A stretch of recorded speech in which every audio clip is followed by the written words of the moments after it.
In today's video, I'm going to cover 5 tips for how to decide what to do on your next vacation. So are you ready? Let's go.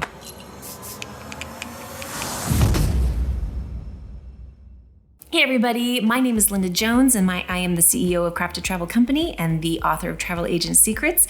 This channel is all about travel planning, tips and tricks, as well as travel inspiration and travel reviews. So if that sounds good, please click that subscribe button. We'd love to have you join us. Today I'm going to cover 5 tips for how to decide what to do on your next vacation. So if you're going to a place where you've never been before and you're trying to figure out, okay, what is there to do? What's popular? What's great? What can I do that's kind of hidden secrets? These are my 5 tips as a professional, what I do every time I'm trying to figure out what kind of things I want to do for myself or my clients on my next vacation. So let's go ahead and dive in.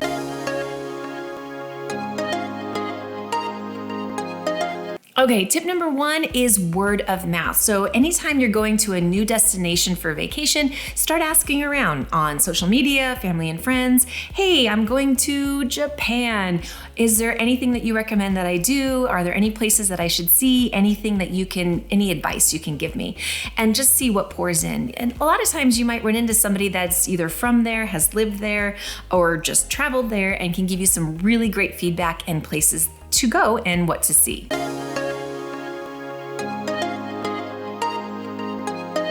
Okay, tip number 2 is TripAdvisor. Now, this one I use for a basic idea of what is available in that city, but with a word of caution, it is going to be the touristy type places because TripAdvisor, as you may or may not know, is a place where people who have traveled there give their personal experiences and write reviews about places. So it tends to be the most traveled places that people review. It's seldom the little out of the way spots that anybody happens to mention.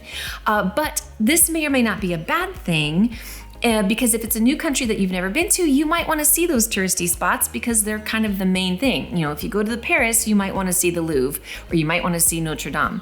But just know that that's not all there is to do. There are other ways to find other little hidden things that the locals know about that'll make your life make your vacation a little bit better of an experience. But for basic understanding, I always go to TripAdvisor to get an overview of all of the options available in my city and see if any of them look interesting for me so that I can put them on my itinerary.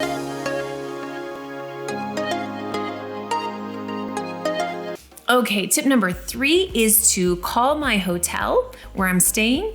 If I'm staying at a hotel, if it's an Airbnb, I maybe reach out to the owner of the Airbnb and ask the concierge at the hotel or ask the Airbnb owner.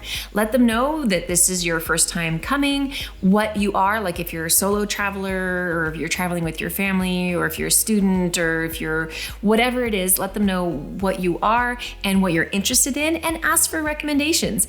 The people that are there, those are the people that are gonna know all of the secret little tips and tricks of where to go and the cool places to eat, cool places to visit, and all of those details.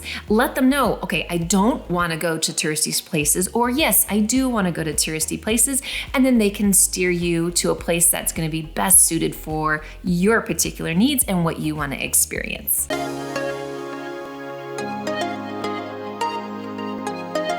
Tip number 4 is to use AirBnb Experiences. Now, this is one of my absolute favorite things to use anytime I go to a new destination, even when I'm going to destinations I've been to before, because it always gives some really incredible experiences that I use to set the tone for my entire vacation. So for instance, when I went to Tokyo, I used Airbnb Experiences to do a food tour where a local took just a group of maybe 5 or 6 of us around to all the different little hot spots, and we had an appetizer here and the main course here and drinks here.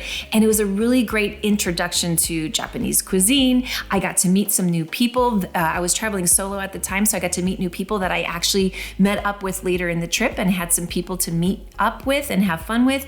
I also got to learn how to order and all of those neat things. So that was excellent. I also got to take a tour where they took us shopping. Okay, food is kind of, a big highlight for boring, but they took us shopping in a local market, taught us all about Japanese food, and then we went back to the local's home and she taught us how to make a traditional Japanese food.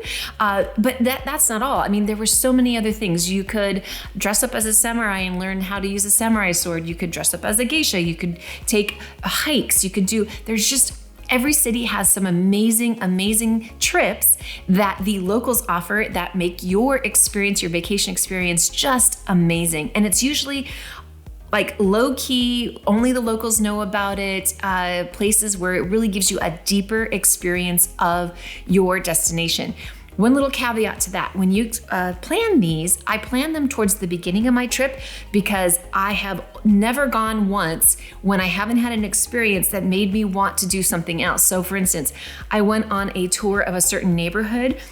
Unfortunately, when I went at the end of my trip, and when I got a ton of ideas of things to do, I was at the end of my trip, and so I didn't have time left to do it. So I always recommend booking those things at the beginning of your trip. That way, if they inspire you for something else, you have plenty of time to work it in and do it at a later time during your vacation.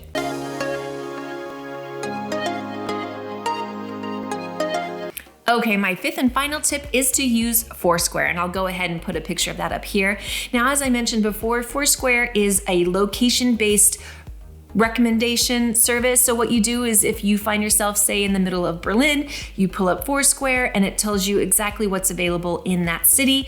You know, whether it's you're looking for food or you're looking for something to do or you're looking for some facilities of some sort. This is what gives you that information, and it makes it really easy because it also not only tells you what's available, where it's located, hours, things of that nature, but it also has reviews. Other customers that have been there will give you tips, and a lot of times they'll even give you the Wi-Fi passwords so you can get some free Wi-Fi when you're traveling as well.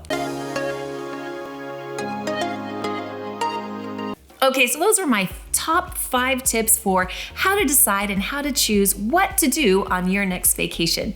If you found this helpful, please go ahead and hit that subscribe button, the notification bell, so that you don't miss any of our future videos. As I mentioned, this channel is all about travel planning, tips and tricks from professionals, as well as travel inspiration and reviews. Okay, so I want to thank you so much for stopping by. Have a fantastic day and happy travels. Bye-bye.